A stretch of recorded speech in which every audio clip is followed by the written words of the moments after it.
ये वो अभागन कमला हैं जिन्हें अपनी पूरी जिंदगी में कभी बेटी, बहन या बहू का दर्जा नसीब नहीं हुआ। हालांकि ये भी हमारी और आपकी तरह ही घर की चारदीवारी में पैदा हुई, मगर तकदीर ने इन्हें बाजार में लाकर बिठा दिया। आखिर क्या है इन कमलाओं की मजबूरी और क्या है इस धंधे की सच्चाई?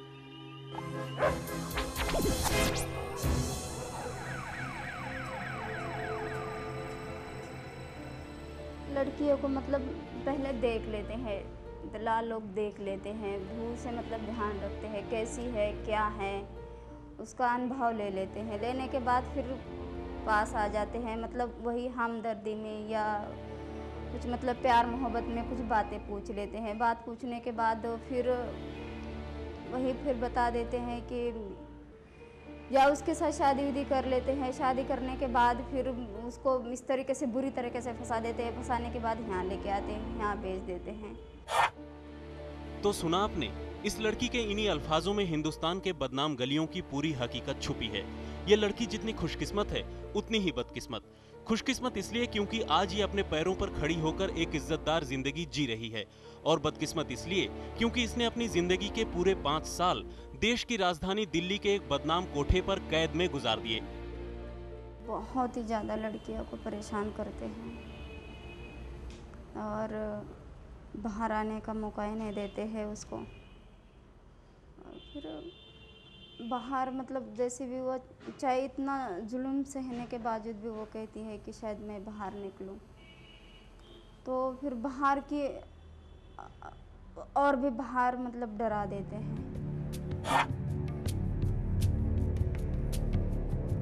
मोना कोई अकेली लड़की नहीं है जिसे किसी ने धोखे से कोठे पर लाकर बिठा दिया, बल्कि हिंदुस्तान के साथ साथ कई पड़ोसी मुल्कों की हजारों लड़कियां रोजाना इसी तरह कोठों पर नीलाम कर दी जाती हैं।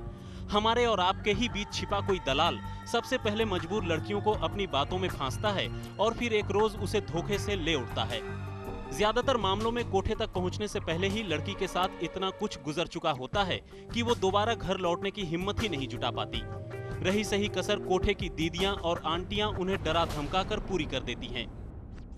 देखो हाँ, एक बार लड़की चली जाती है तो बाहर आना बहुत उसका मुश्किल होता है, लेकिन फिर भी लड़की आना चाहती है, लेकिन वही डराना धमकाना मार पीट चालू होता है। तो फिर मार तो हमेशा ही हो जाता है, चाहे काम करे या ना करे। बाद में इन कोठों का नारकीय माहौल उन्हें कहीं का नहीं छोड़ता। मुर्गी के दड़बों की तरह छोटे छोटे और सीलन भरे कमरों में दर्जनों लड़कियां रोजाना पिसती हैं। चूंकि इस धंधे की बुनियाद ही लड़कियों की सूरत और उनकी उम्र पर टिकी होती है, लिहाजा यहाँ आने वाले हर ग्राहक को गोरी और कमसीन लड़कियों की तलाश होती है, और यही तलाश नेपाली लड़कियों को इन कोठों तक ले आती है।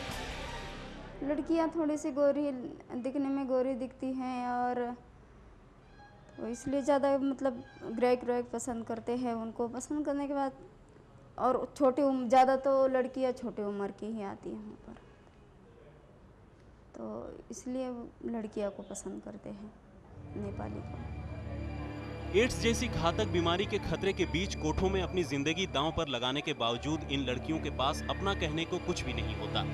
दुनिया की निगाह में पहले ही गिर चुकी इन लड़कियों की कमाई का तकरीबन 50% हिस्सा तो दलाल ही हजम कर जाते हैं, और जो बचता है उसमें कोठा मालकिन, दीदियों और मैनेजरों का भी हिस्सा होता है।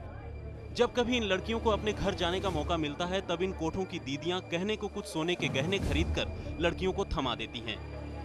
महानगरों में मौजूद जिस्म फरोशी के अड्डों पर नीलाम होने वाली हर लड़की के साथ जुल्म की एक कभी न खत्म होने वाली कहानी जुड़ी होती है। किसी लड़की के साथ पहली बार जो धोखा होता है तो फिर यह सिलसिला जिंदगी भर चलता रहता है। ऐसे में अगर कोई लड़की किसी कोठे से आज़ाद भी हो जाती है तो भी एड्स और टीबी जैसी घातक बीमारियां उसका पीछा करती हैं। अंत में अगर कुछ हाथ लगता है तो फिर वो एक दर्दनाक मौत। कैमरामैन अश्विनी हेलन और अभय कुमार के साथ सुप्रतिम बैनर्जी, दिल्ली, आज तक। हमें आपके ईमेल और सुझाव लगातार बड़ी तादाद में मिल रहे हैं। अगर आपके आसपास कोई संगीन जुर्म हुआ हो और आप उसे हमें बताना चाहते हैं तो हमें इस पते पर मेल करें, jurm@aajtak.com। अगले हफ्ते जुर्म की काली दुनिया की कुछ और खबरों के साथ हम एक बार फिर हाजिर होंगे। तब तक देश और दुनिया की बाकी खबरों के लिए आप देखते रहिए आज तक।